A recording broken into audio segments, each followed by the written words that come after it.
Hey there, how's it going? No, this is not the desert of Egypt, as you probably guessed. I'm here in Northern California, Mendocino County, the area where I was raised. This is Lake Mendocino. Just out here hiking around on a chilly December day, getting a little bit of sun at least.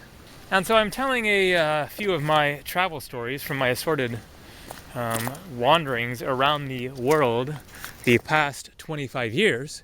This one takes place in Egypt. I was there in fall of 2009, and so I flew there from Greece.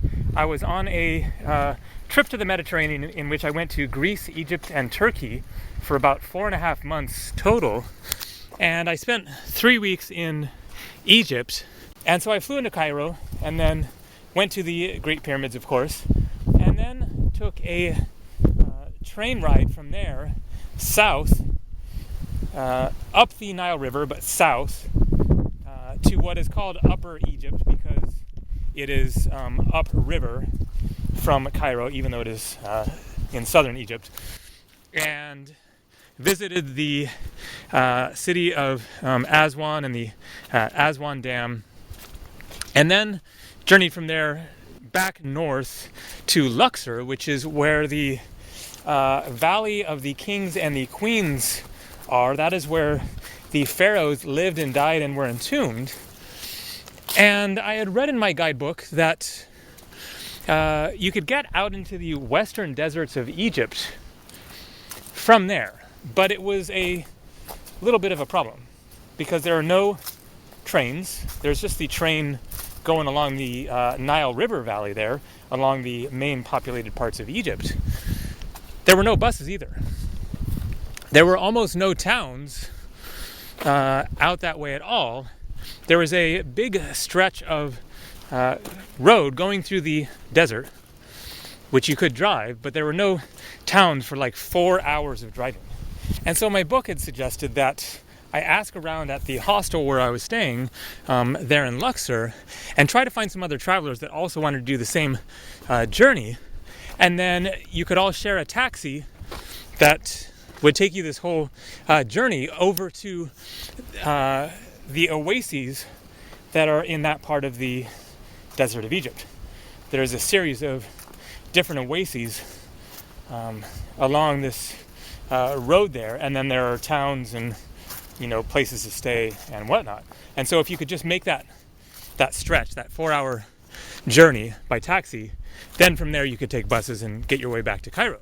So I decided I wanted to make this journey. It sounded like a pretty awesome adventure, and so I went ahead and did this and talked to the guy at the front desk of the hotel where I was staying there, the hostel, and told him I'm looking for someone who wants to make this trip if you hear of anyone else.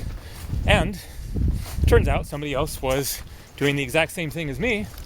And so I was sitting at the restaurant on the rooftop of the hostel there, and this attractive woman comes up to me and says, "Are you the guy that's looking to make the journey out into the desert there by taxi?" And I was like, "Yes, I am. I guess you must be wanting to do the same thing."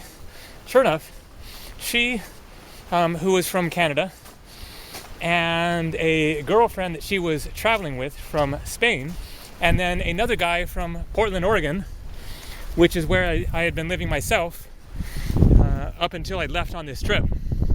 That was the last time that I had a permanent home, was back in Portland, Oregon in 2009.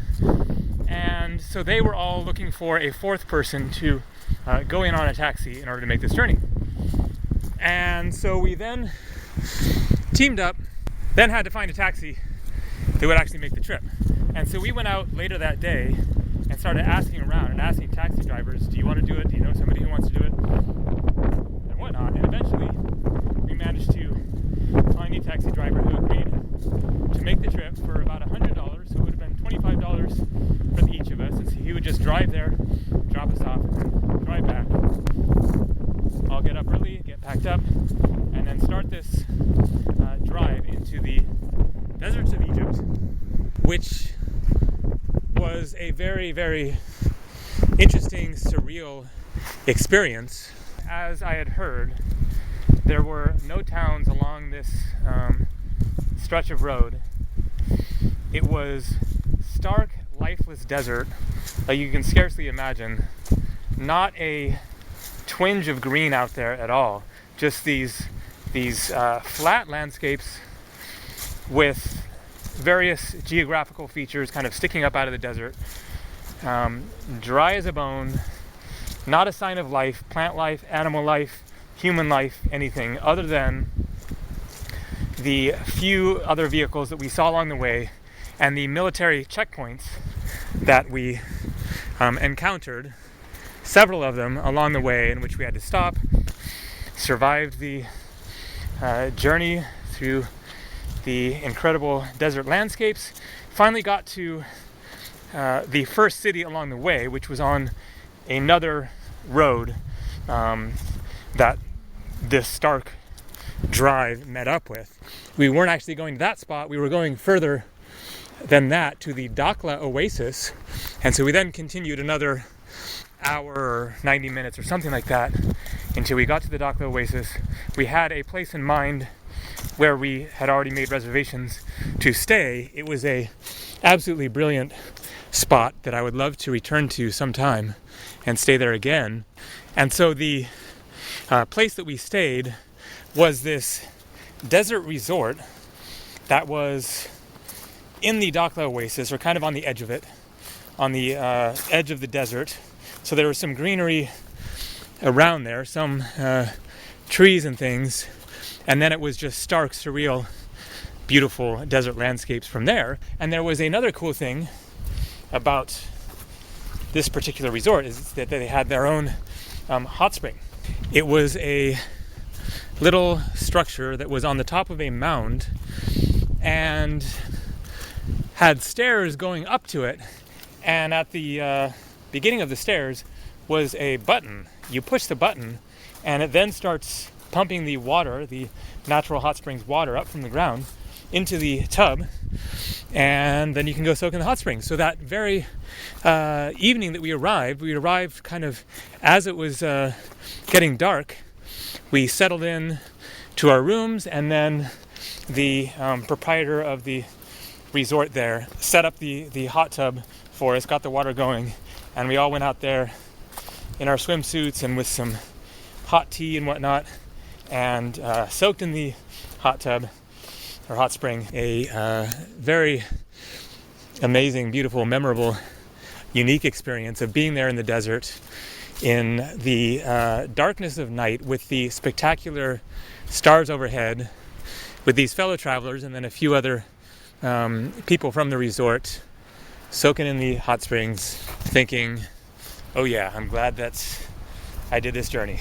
It was worth taking the chance, figuring it out, making it happen in order to see somewhere off the main tourist trail, get out into that kind of a setting. Those deserts are just a world unto themselves.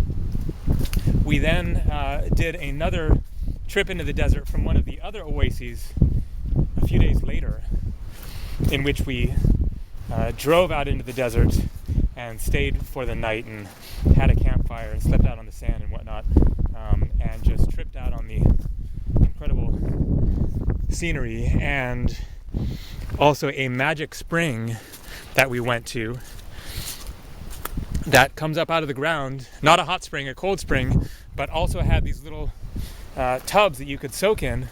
This little oasis that was like out of a cartoon or whatever, of just a few palm trees sticking up out of the desert, and the springs there flowing into these little pools that you could soak in. Pretty dang cool. So I would definitely love to make it back to Egypt again on my journeys. There's more to see. There's some other oases that I'd like to check out. So we'll see where my future travels take me. All right, thanks for watching. Take it easy.